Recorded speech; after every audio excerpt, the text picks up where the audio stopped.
Welcome, everybody. Our panel today will discuss how we adapt these lessons to the donor side and how we encourage the different. We want to encourage everybody to send your questions or in the chat for the conversation. And for me to start the panel, instead of me introducing, I'll ask each of the panelists to do a short introduction. Kelly, I'll start with you. Hello, everyone. I'm Kelly Galvin, and I oversee partnerships and philanthropy at GoFundMe. I'm also managing director of GoFundMe.org. And I'll throw to Bomani. Good morning and good afternoon and good day, everyone. My name is Bomani Johnson. I'm the Vice President of External Partnerships at the Mariah Group, a small international consulting firm that supports foundations and governments and nonprofits in doing exceptional work for children of color. And we're working with the United Philanthropy Forum and the Momentum Fund as part of this program. And I'll throw it over to Dennis. Hi, I'm Dennis Whittle. I am the one of the founders of Normal Next, which provides surge capacity to public leaders during times of crisis. Before that, I was one of the founders of Feedback Labs, which helps foundations and donors listen better to the people they seek to serve, and a founder of Global Giving, crowdfunding platform. And prior to that, I served a 14-year sentence at the World Bank. I will throw it to Omar. Great. Thank you, Dennis. I'm Omar Barbu. I'm a Vice President of Ideas 42. I lead our civic engagement shop. I've been working for the past 4+ years on understanding donor behavior and trying to see how the giving context affects how everyday givers think, inform their intentions around giving, and then also follow through on those intentions with the actual donations and how we could design a better giving environment for everyone to be more thoughtful givers. Thank you all. As you see, we'll have a really vibrant, diverse panel and conversation, and we'll try to have the conversation really active. Just to start our conversation, I wanted to say I've been working in humanitarian sector for the last 20+ years. I've been looking at different type of crises, from outbreak to natural disaster to conflict. And one thing's come clear is that a lot of the time we know we have a sense of things coming. We can sense things coming. Sometimes we even have data, especially in natural disaster. A lot of the time we have data to know when flood will come, when, maybe not exactly how, but data are there. But we end up being always reactive and to want to respond. And overall, there's a lot of clarity that actually, if we start thinking about how do we prepare before a disaster, especially when we know, how do we look at system, organization, individual, to be prepared? And I always start to say the first responder are usually the people themselves who are affected. How do we start thinking about them as the first responder, as the first responsibility, as the first ownership in the way they prepare themselves for crisis? And that is the first level. And as we start looking at that, we have to start looking at a community level, how the community themselves set their system, set their parameter, set the way they will be, because this is the only way they can own it, they can be resilient. Because one thing I learned across the crisis is that we may not avoid the flood, we may not avoid the earthquake, but one thing we can do is to reduce the damage that is produced, is recover faster. And unfortunately, it's usually affect the poorest, the people who are already on the edge of the brink. And with that, they're always going a bit lower. Then the more they can prepare, we will reduce that damage in them. And that is how we want to see it. And as we look at community, how the organization, and we'll see some example today, how organization work with community to get them prepared. But it's not enough. How the system overall, because we saw with COVID, with the pandemic, that the system, we cannot be safe until everybody's safe. We cannot be well until everybody's well. How do we actually shape ourselves? How do we actually look at the way we want to do? And this is what we'll explore today. I'll start. Let us hear from our first panelist, Kelly Galvin from the GoFundMe, as she's introducing herself earlier, has created a way for everyday givers to give during time of crisis and have a model through the GoFundMe.org.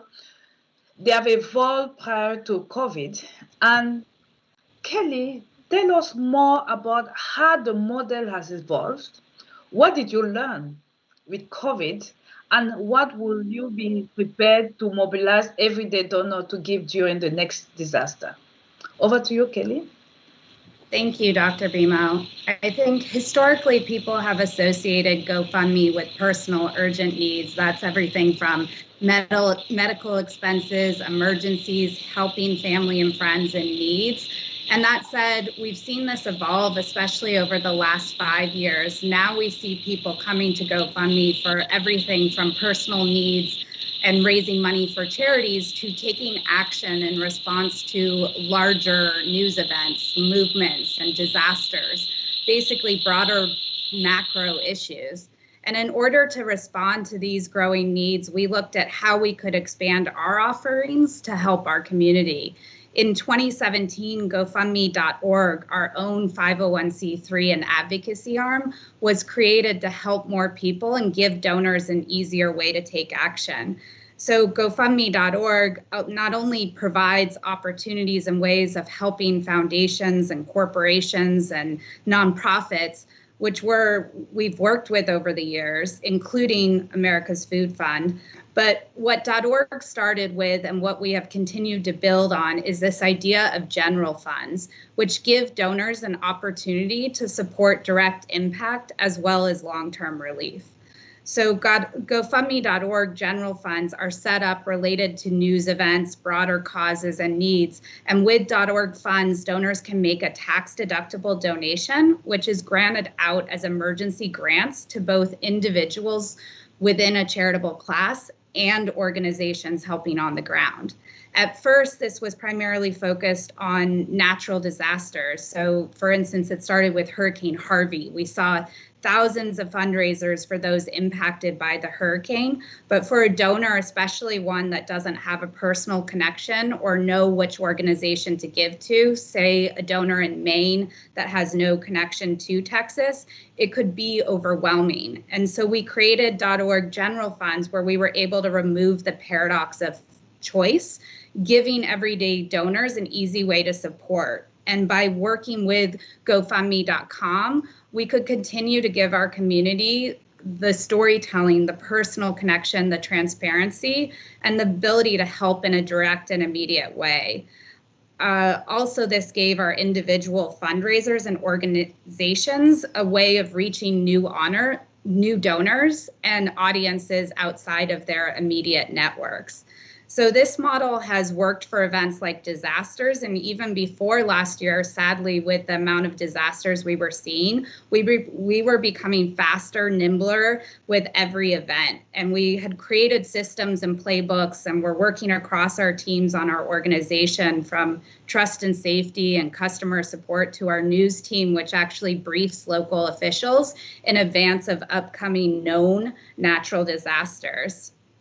So if I come back to your question about COVID, it wasn't just a crisis on its own, but it was also compounding every other crisis, whether individual or societal, impacting every single need we saw on GoFundMe at scale. And so for COVID, the general fund model we've done with GoFundMe.org helps set the foundation, as well as those systems and playbooks we've done from past disasters.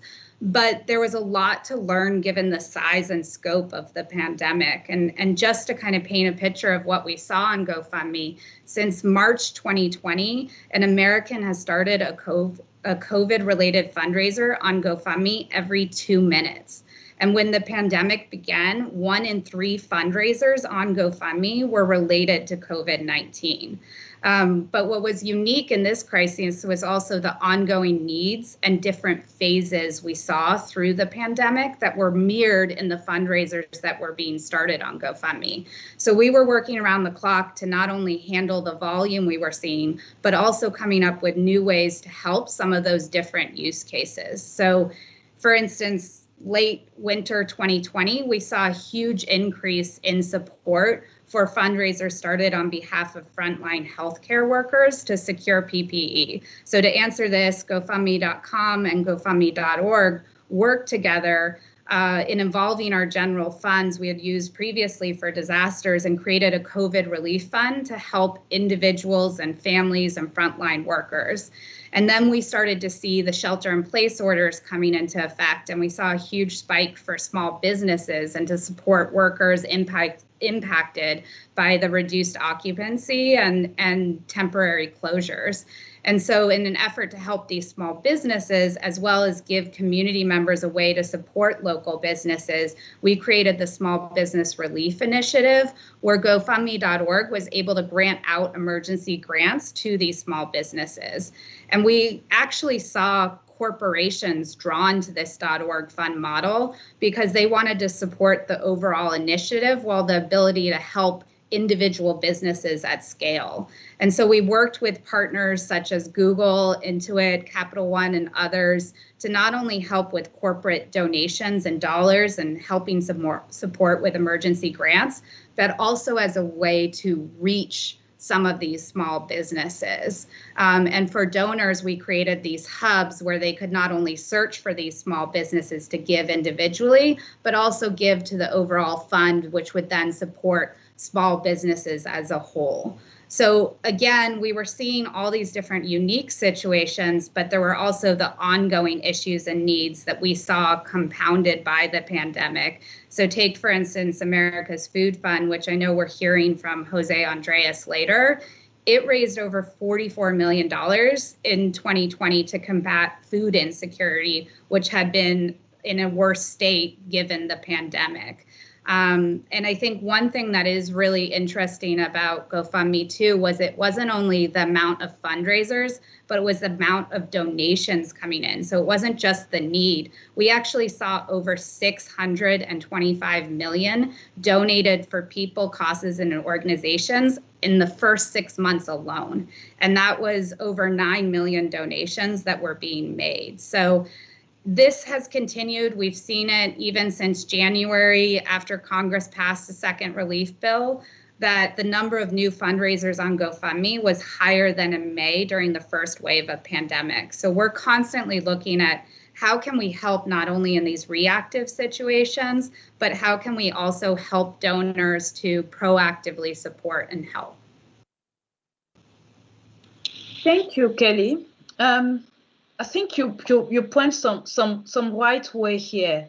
The first thing is that it starts with the individual who want to create something for their community or for themselves, and then it evolves really, even up to the business model. And we see it also that it gives the choice to people. We don't define what they need; they define what they need. And we see it a lot in the humanitarian crisis, where we move more and more with unconditional cash versus giving the food or giving the stuff, because we realize that needs, which each of us individually have different needs, and the needs can vary. And actually, is one thing that is sure is that it's add dignity to the person, because when we already lost everything, the last thing you want to lose is your dignity. Then I think that model of choice for the individual is really important. As you mentioned, it's always, I will not say easy, it's easier when there's a crisis to say, hey, I need some fund. But can you see this approach for the non-crisis or disaster giving? Like we see a lot of disasters, and we know that the amount of disaster will just come. And does it work synergistically to mobilize every type of donors on every donors? How do you see that coming? Yeah, I think what's interesting is that we've seen these models work, like when we can move quickly and fast and set these up for the disaster model. But as I mentioned, we're also looking and learning about how can we set this up for ongoing issues and needs that donors can proactively support, but also can help in these times of urgent needs. So we've actually introduced GoFundMe causes, which the whole concept is how can we bring individuals, charities, and partners together around a central need or issue and create communities around these needs while giving donors the ability to support both direct impact, but also the long-term relief. And this also is giving them a way to explore and introduce them to new fundraisers and organizations within a cause.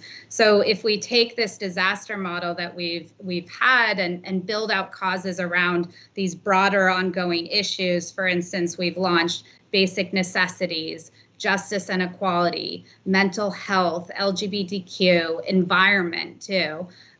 We're able to bring a lot of the storytelling that people come to GoFundMe for, but up at the cause level. So we're letting donors see videos from grantees on how they've used their grants. We're letting them know when new fundraisers have been added to a cause and organizers. And so we're really not only helping donors support issues they care about, but we're also helping them find potentially new organizations that they didn't know related to those issues, as well as individuals that might need their help within a cause. So not only does this help again, those individual fundraisers receive attention and donations that they might not have received otherwise, but we're also giving donors the ability to help and support. And we've recently done this also with funds like AAPI Fund,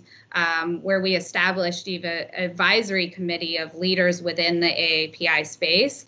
And we were able to bring in donations from large corporations like H&M and YouTube and Airbnb, while also supporting and uplifting a lot of small grassroots organizations and local communities. So we've really just scratched the surface here, and we're looking at how can we help donors find the causes, fundraisers, and organizations that match their interests while bringing new donors and funding opportunities to organizers.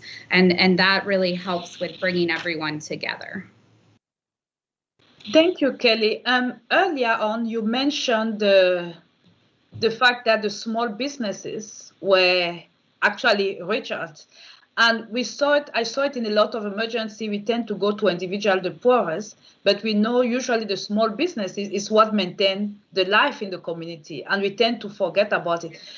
Maybe quickly, what did you learn about supporting the small businesses? Because we know they are the heart of the community, and if they don't, even the community cannot even have the basic needs that we hope to have. What was your experience?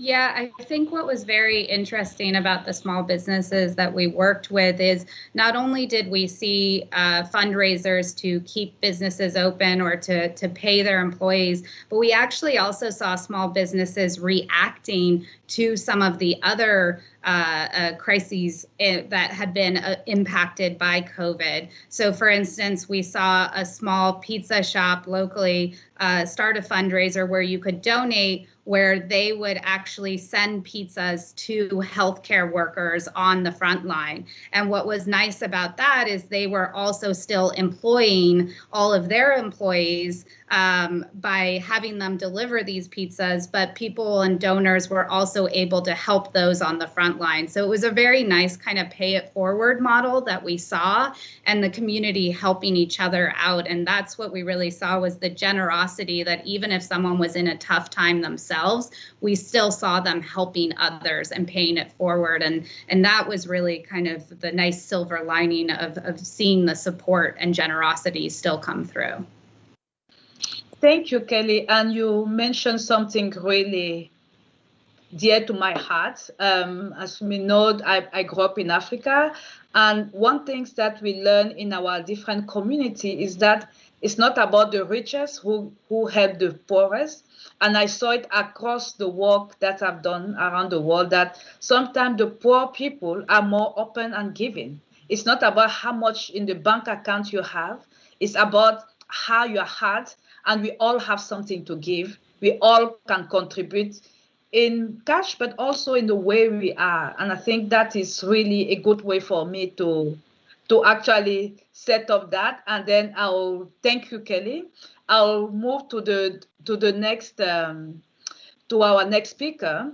Let us hear from Bomani Johnson. The Momentum Fund made actually COVID relief funding available to community foundation. As you had mentioned earlier, it was individual, but here we're talking about community foundation and others to grant to local community.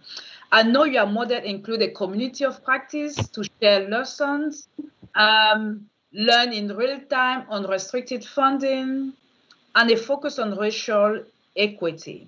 Mm-hmm. Tell us more about Momentum Fund, how the model works, and why it was so successful. Sure. Thank you, too, for the opportunity. I also want to thank the team at the Bill and Melinda Gates Foundation, Elena and Jennifer and Beth and this team, too, for this opportunity to talk about the work that we were able to do with the Momentum Fund. Back in, I want to say it was in March of 2020, or late April of 2020, the Gates Foundation reached out to the United Philanthropy Forum, which you may or may not know is an organization that actually supports regional associations of grant makers throughout the country. And they reached out to the forum to administer some supports around in response to the COVID crisis, because the forum had these partners and these members who had reached throughout the United States, throughout the areas that we were looking to support for the fund. Gates provided an initial, it was $8.5 million of grant making support and we were going to support organizations that had stood up funds to actually fund other organizations in their community. So we were funding funders or funding implements that were responding to the COVID-19 crisis. As you mentioned, Valerie, and the things that I think worked for us that made our work successful is that we were really explicitly and unapologetically centering racial equity and racial justice in the work that we were doing. We've heard over and over again how COVID has not created, but really kind of exacerbated, the social inequities that existed in this country and in others from years and years and years of having to contend with white supremacy, centuries even, in most parts of the world. And COVID just made that much more apparent in a lot of places. So we were not only going to be focused on supporting organizations and communities that supported Black and Indigenous and other people of color communities here, but we wanted to make sure that we were intentionally going to do this work by making sure that these organizations and that these communities felt welcome.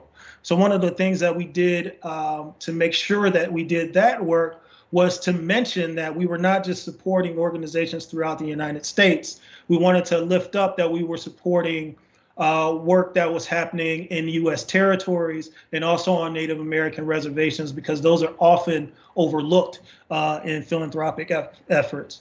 The second thing that we wanted to do, and this even speaks to the name Momentum Fund, is that we wanted to lift up the long history of work around social change that organizations were doing. We know that especially in times of disaster and when there's a need to have a really broad-based response, that those trusted actors, those trusted messengers in communities, especially when you're talking about Black and Indigenous and other people of color communities that don't get the support, don't usually get support, and don't even sometimes know about the efforts that foundations are doing, that these organizations are the ones who can take that message there. So we were really intentional about making sure that we wanted to not just say, hey, can you all do this for us, but also, and for you, but how do we lift up and make sure that we amplify and be really respectful to the work that has been going on for decades in these communities. And so that's really why we call the fund the Momentum Fund, because we recognize that we weren't coming in doing anything super miraculous. We were adding to some things that were already happening in communities and hopefully helping to move those things along. And then third is that we were working wanted to make sure that we were trying to show up as much as possible as partners in the communities that were being served. So our outreach not only went to, and our funds not only went to community foundations, but they also went to philanthropic support organizations. And the bulk or the largest part of our grants went to community-based organizations. Again, because we wanted to make sure that we had reach into communities to make sure that those people who don't usually get served were getting some supports from this pool of funds that were coming. Overall, we were able to fund, like I said, we started with 8.5 million. We were able to secure additional funds from the Gates Foundation, and we were able to fund $9.1 million to 139 organizations. As I mentioned, these were community foundations, United Ways, women's funds, and nonprofit or community-based organizations that don't usually do grant making. The grants ranged in size from $38,000 to $80,000. We were able to make grants in organizations that were in 31 states, also in the District of Columbia, in Puerto Rico, and also in the U.S. Virgin Islands. And one of the other things that we also wanted to do was to see how could we maximize this opportunity. Oftentimes when nonprofits fill out applications for funds, it's for one opportunity. And if you get it, great. If you don't, maybe there could be some other supports that are there, great. But we wanted to make sure that the work that was being done, especially because we were in the midst of crisis. This is May and June of 2020. We were at the height when things were still ramping up, when we were still not really clear on even how the disease moved in some places. We wanted to make sure that we could maximize that. So we also had opportunities for the grantees of the fund to participate in 2 online giving platforms, the Power Of platform that was operated and administered by the Gates Foundation, and then also another platform called Just Fund. And Just Fund was really awesome in this work in that we were able to have 76 of the 140 or 139 grantee partners that we had to build a profile or to enhance their profile that already existed on Just Fund. And it was able to secure an additional $356,000 for those organizations that were doing this work. And the key thing about this is, aside from, maybe dotting some I's and crossing some T's, there was no other additional work that the nonprofits had to do to get additional support. So we want to make sure that we were maximizing that.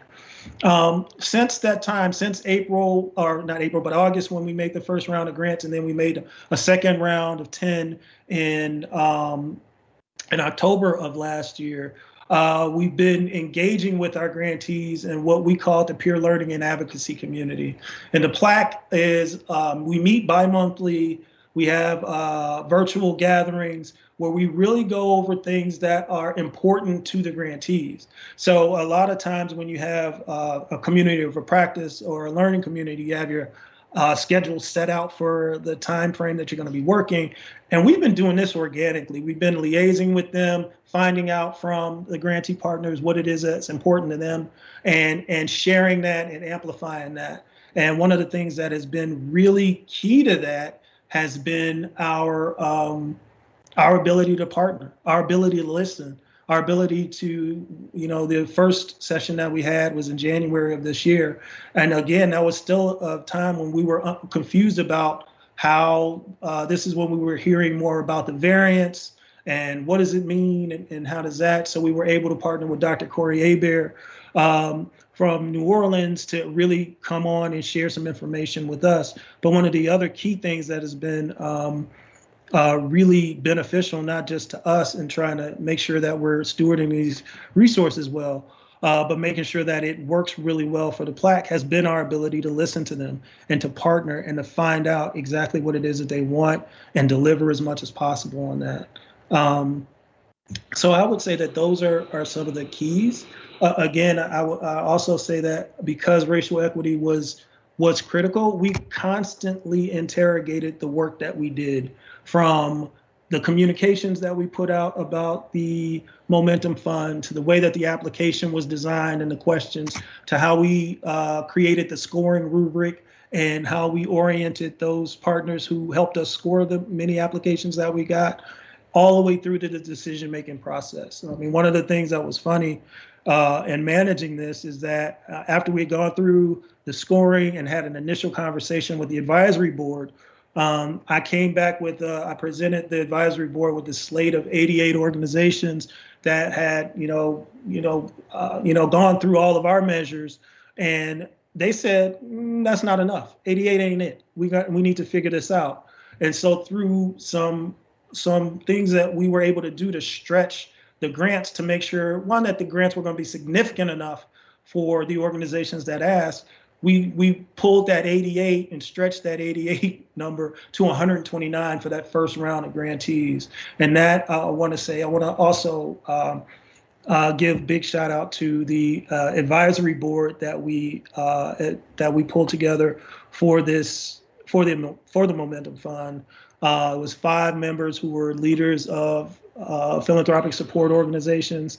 And I'm big on shouting folks out and giving people their due. So I want to make sure I call on their names. Amanda Anderi from Funders Together to End Homelessness, Carly Hare from Change Philanthropy, Holly Lee from Donors of Color, Darren. Bomani, I know we have a lot of people, because I'm not even sure you'll be doing justice, because if you miss people, you'll be in trouble. Then I think I just wanted to say thank you for that, because I think you mentioned some important point about trust and relationship and listening. I think one of the things I learned even with COVID is that the place where I have had relationship before, where I've had one, because we couldn't travel, we can't meet people, it was easier to actually initiate some of the work. And that's become really the essential part. And you cannot do that without the trust that is built and the community and the relationship. And one thing also that you mentioned is the racial equity. And I know last year was a kind of like unleash all that. And I think you were probably at the center of all what we happened last year and continue to happen. What can institutional funder learn from the model? Because I think one of the things that I see constantly, especially for donors, is that how do we get to community? How do we reach? How do we know which one? They are so different. How do we trust? How do we know which one is good? How do we approach? What can we learn from this? And how can we adapt it for non-crisis giving? And what will you do the next crisis or the differently? And I'll ask you to really quick so that we can be giving justice for other panelists. Thank you. Absolutely. So I would say the key thing is that you have to truly be in community as a funder. You have to be proximate. You have to be part of the community that you're supporting. For local and regional organizations or regional funders, that may be a little bit easier because you have that geographic closeness. But it's also important that you make partnerships with leaders and organizations in communities that actually are ones that the community trust and knows that can do the work. For larger national and international organizations, I would say using intermediaries, in this case, the forum is an intermediary that was able to then reach closer and further into communities to make sure that this opportunity was known, and also that that the funds got to places where they were truly needed. The fund did work to was focused on building capacity for funds that were supporting COVID-19 efforts, and there are two that I'd like to lift up. One is the St. Croix Community Foundation that's in the U.S. Virgin Islands and St. Croix, and also Bread for the City that's in Washington, D.C. Each of their models of capacity or building the capacity to address the COVID dealt with them in the deep relationships they already had with other organizations. So instead of using the grant that they received to do something that was strictly internal, like there were a number of organizations that did support to increase their fundraising, they purchased or they paid for additional staffing because efforts to address COVID required additional people and staff time, and a number of other things that were strictly for the grantee organization. These groups, both Bread for the City and the St. Croix Community Foundation, re-granted to their partners because their partners had the greater reach in their respective communities to make sure that those needs that the people in those communities were doing or were experiencing were met. And I think that is something that I think is could be extremely helpful for philanthropy. The lesson there is we have to be more expansive in our definitions or our understanding of what those different things, these ideas that we have around capacity or infrastructure support mean, or things that we have around project support. The thing that I think that has been also most helpful, or what I think has come out the most from our grantees and from others that we worked with in this process, is the need to have these multi-year, unrestricted, or general operating grants, especially when we're coming out of this crisis. I mean, we're still in it. Let's be honest, right? Yes, we are far from where we were at the beginning of this year, or even and definitely last year. But the communities that are being impacted are still being severely impacted by the disease and the economic devastation that's come about. And so for a foundation to be able to say that we're going to work with you through this. So for the next 2 years or 3 years, we're going to give you a grant with no restrictions, allows the organizations to respond in ways that are necessary without having to shift and do a lot of work with the dollars that they have. And it also allows the funder to be a greater partner and to learn more, so that as we continue to do this work, we're able to be much more effective partners in community change. Thank you, Bomami. I think you mentioned something really important there. How do we support the small organization, even with the unrestricted, and for them for multi-year to know that they have that support? And this is a good, actually, segue to our next for our next speaker, Omar. Let us hear from you about the Give List research and experiments that focuses on providing curated list of charity to donors and to help make more informed decisions. As you mentioned, as Bomami mentioned earlier, like is knowing which organization, having information is actually critical in this sense. Can you give us an overview of what you learned from this research and how it applied during COVID? Yeah, thank you, Dr. Bemo, and I appreciate this opportunity. We did a lot of research thanks to the Bill Melinda Gates Foundation support around building tools for donors that help them give in a way that aligns better with their values, but also reduces a lot of the barriers to giving. And especially when it comes to giving in a time of crisis, we have a lot of difficulties as donors, but also as just human beings around planning for crises. I mean, they're not top of mind. We have a hard time thinking about them when there's so many seemingly more urgent things in our day-to-day life. And it's also hard for us to think concretely about something that is uncertain or abstract. I mean, you mentioned, Dr. Bemo, at the outset that even people who have the data and look at it have a hard time being anything but reactive when it comes to crises. So similarly for donors, it's not easy for them to think in advance about when a crisis is going to strike, what they should be doing in terms of supporting communities that may be impacted by it. So it's really critical to figure out ways of supporting donors so that we can help them with the right tools to close the gap from their intention to be helpful to those in need and their lack of information and ability to understand where they can be most helpful by creating an ecosystem that really gives them the confidence and the information they need and the ability to give. So, one of the tools you mentioned was the gift list, and what that is basically an expert curated list of charities around a specific cause. So you can imagine when it comes to a disaster or even a prolonged crisis, having somebody who knows the need and the communities that are being served very well. For example, the Momentum Fund, right? The understanding of the communities that are being served is really important, and it's not easy for donors to be able to navigate. So giving them a list of charities that are quote unquote vetted by those experts can help them feel confident to give and know where to give. But I want to unpack a little bit as to why it's so important to create this kind of tool. There are several barriers that we see often when it comes to giving. One is that and Kelly mentioned this before, that people can be overwhelmed by choice. So helping people navigate the many different choices, the many different organizations that sometimes very hard to distinguish or figure out the impact they're actually having. Donors can sometimes be paralyzed by the fact that they don't know which organization that is serving a certain community or serving a certain crisis is the right one to give to. So helping donors get a more limited set of organizations to choose between can be really helpful.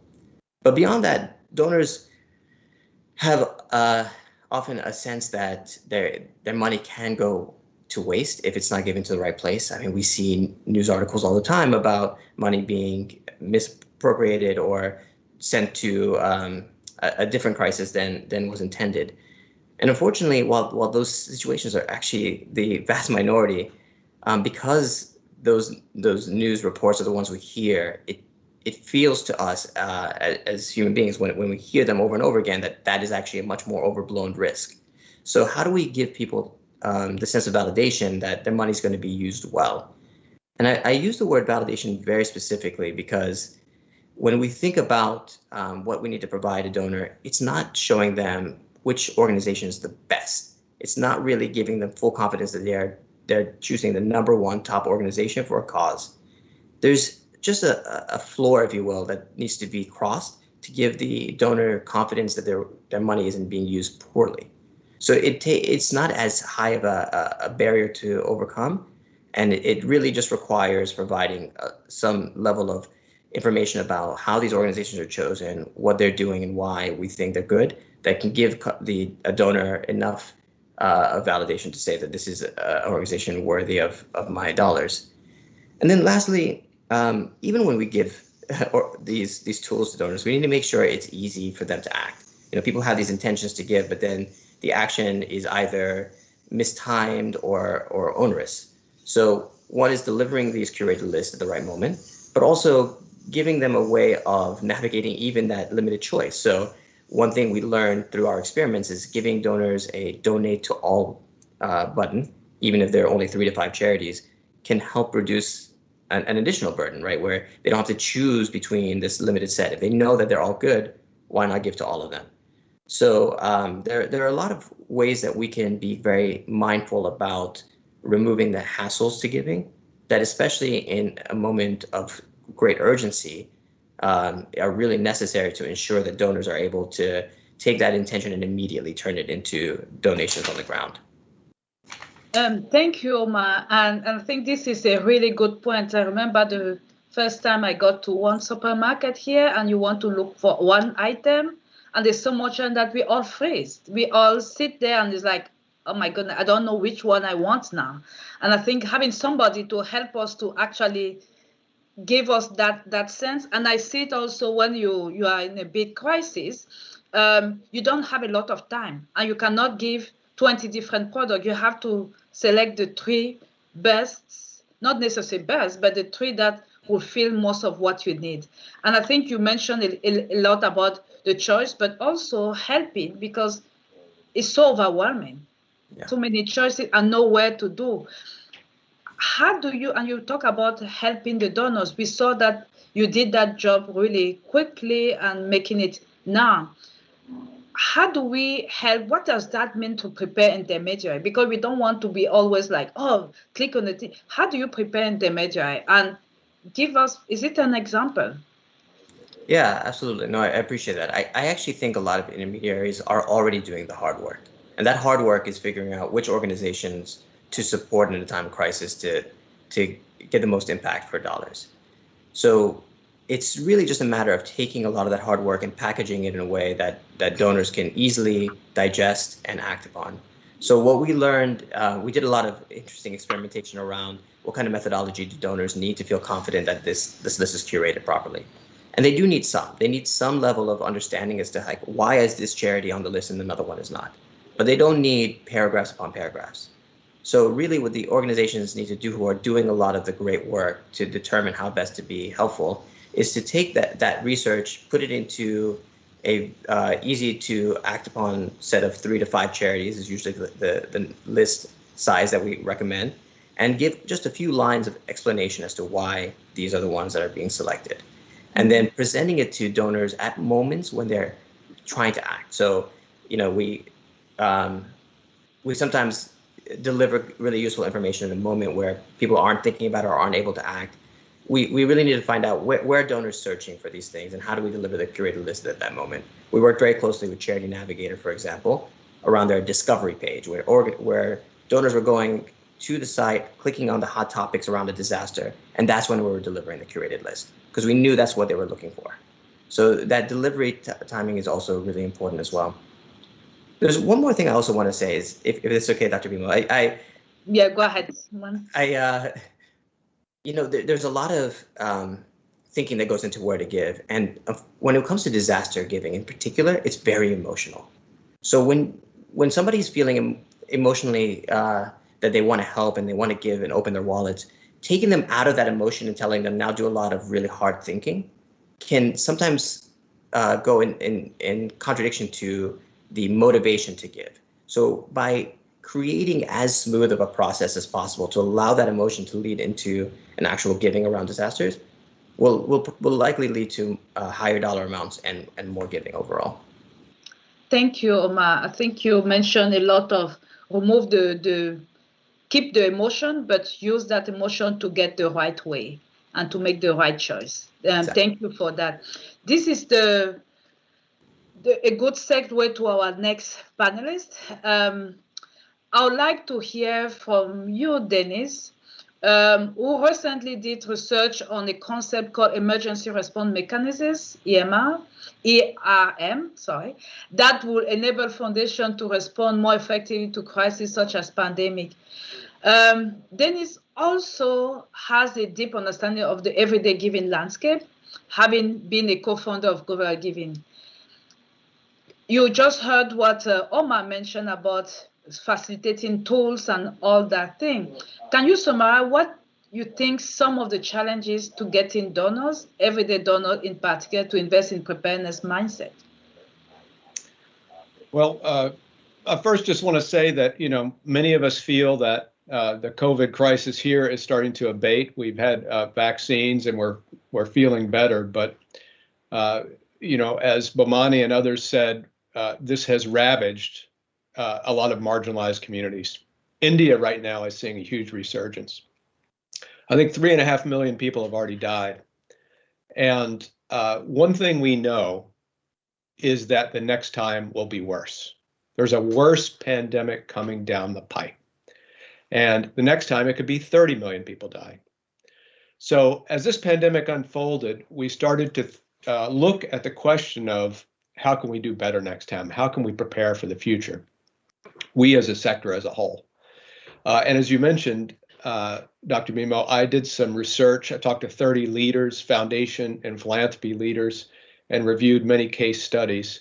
And it was clear, one thing came through loud and clear, and that is that no organization, foundation, or smart person can make a big difference by themselves. That complex problems and crises require many organizations working together effectively in a networked approach. So we looked at a lot of case studies where this had happened in the past, and we came to a conclusion that philanthropy needs some type of 911 system. Now, we take for granted that if there's a car accident or you're having some type of health problem, you can just pick up the phone and call 911. But that system's only been in place since the 1970s. Before that, you had to pick up the phone and the phone book and decide whether to call the fire department, the ambulance, or the police. And in some cities, there were 50 different numbers you could call depending on what neighborhood you're in and what type of problem you're having. Robert Wood Johnson Foundation and others financed the 911 system that we know today, where you can pick up the phone anywhere in the United States, talk to an operator, and the target is that someone will arrive at your house in 8 minutes. Not 30 minutes or an hour the way it used to be, but 8 minutes. So there's a number of cases that we saw like that, and we realized we have to do the same in philanthropy. So our paper was about large foundations collaborating, but the same principles hold true for giving platforms. And here's some of the things we learned. Number one lesson is to get people to work together, you have to forge trust. And trust is a difficult thing to nurture, and it's an easy thing to lose. And some of the more surprising parts of trust are you have to respect other people's business models as well as their reputation. So to collaborate, even among those of us on the screen, we have to take into account, what does Bomani need himself and his organization? What do they need? What does GoFundMe need? And what does Kelly need to succeed? And Omar and Ideas 42, and Dr. Bemo and the Gates Foundation. All of us together on this call, everybody that's watching, has a reputation, has status, has a business model that has to be respected during collaboration. So that's number one, is building trust. Number two is competence, to bring together organizations that can get things done. We learned that you always want in the room everybody you need and nobody you don't need. No spectators. You need people with eyes and ears on the ground, especially, to Bomani's point, about listening to the communities, about starting with what the communities themselves perceive as the problem and how they perceive the solutions, how it's going. And you need to use that feedback from communities to rapidly iterate on what you're doing and how you're doing it. And you need to practice, practice, practice.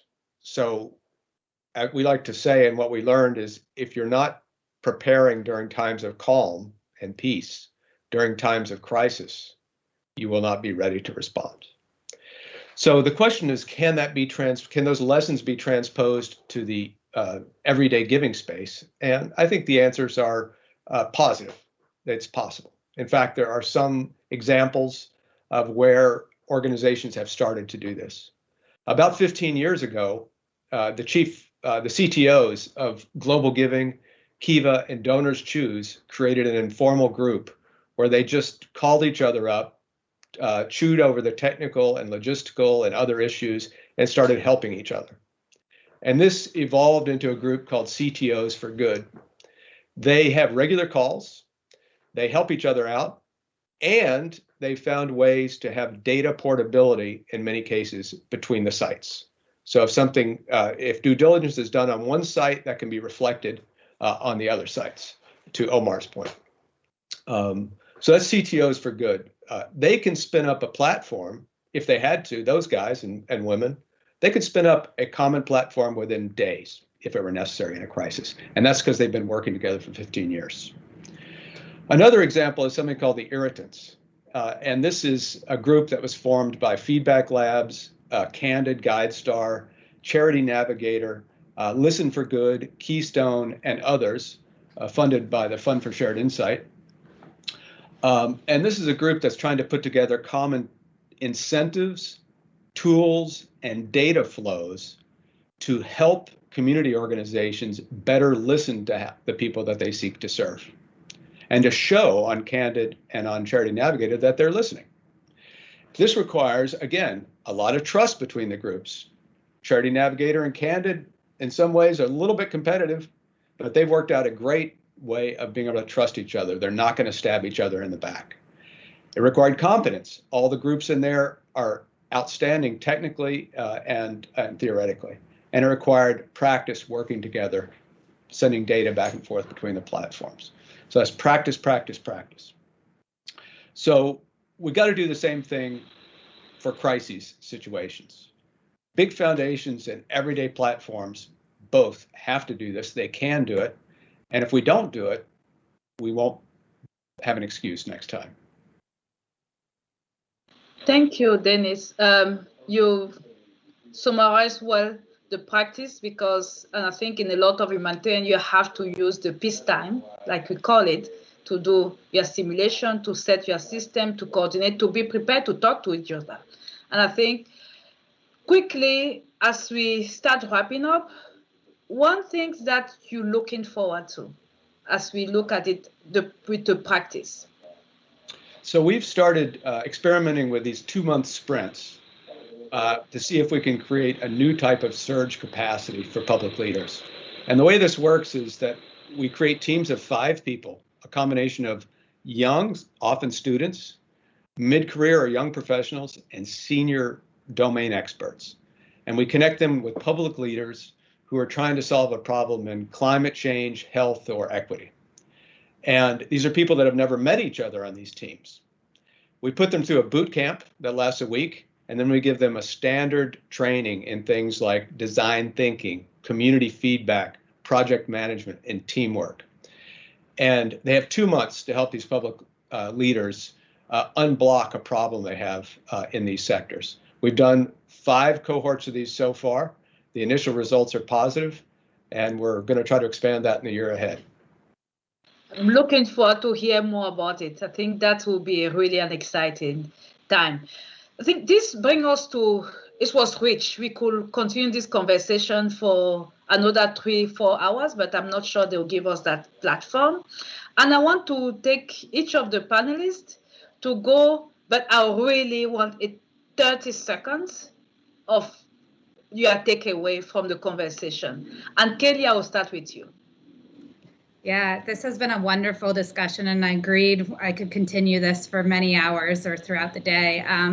I'd have to say collaboration, I think, is the big one that I'm seeing here. I know we all touched on it in different ways, but I think we each bring our own expertise and often a new donor pool too. And the more we can come together and help one another, but also make it easier for the donor, I think the more we'll be able to unlock the opportunities to help more people in general. So that excites me, especially given this conversation and my fellow panelists and you, Dr. Bemo, as well. Thank you so much, Kelly. Bomani? Yeah, just echoing the points that have been made, and is also to add, is that I think it's important for both our funders and donors and those who are engaging our donors to make sure that we're really, as much as possible, being expansive with an understanding of concepts that we use in institutional philanthropy. Capacity building was the one that we worked on with the Momentum Fund, but I think there are others that, and it's echoing Dennis's point about us being really understanding and respectful of the needs and where people sit in each of the partners that we serve or that we work with is something I think that is of critical importance in this work. And that's actually what lies at the root of racial equity. It's understanding history and understanding contemporary ways to address needs. Thank you. Thank you, Bomani. Omar? Yeah, thank you. It's just been extremely impressive to hear what everyone's doing on this panel. And it just shows that there's a lot of work being done during times of crises. You know, when I think about what we can do to serve donors better, it's often to think through how do we take what's already being done and make sure that it's available to more people. And I think thinking also how do we deliver the right tools in a more democratic and inclusive and equitable way to make sure that every donor has the ability to give well is really important. And I think there's also a very strong racial equity lens when we think about how we deliver those tools so that it's not just going to people who have the access that we do. Thank you. And Dennis, you mentioned. There's not a lot more to say. I think collaboration is the theme, and the question is how do we go beyond good intentions to making it possible in practice. And I would love to be able to pick up the phone after this and immediately call Kelly, Omar, Dr. Bemo, or Bahani, and to be able to get things done like that. That's the dream I have. You got it, Dennis. And I think this is a great way for me to summarize in some key elements that we mentioned here. Trust. How do we look at trust? Because until we have trust, we cannot move. And the trust brings that collaboration and coordination and be looking at this as a preparedness. But we also mentioned that we give the community, the people themselves at the center of the conversation, but being also looking at the community and let them make the choice that is important for them. These are some of the critical, how do we create tools? How do we create tools? And how do we continue practicing when there's not emergency? Because we know it's just a matter of time for us to have another big crisis. And actually the crisis is not over, it's still going on. And with this, thank you all of you. Thank you everybody for participating in our panel. And with this, I would like you to stay tuned for our final session, a spotlight talk by Paul Schumacher coming up next. Thank you, everybody, and bless you.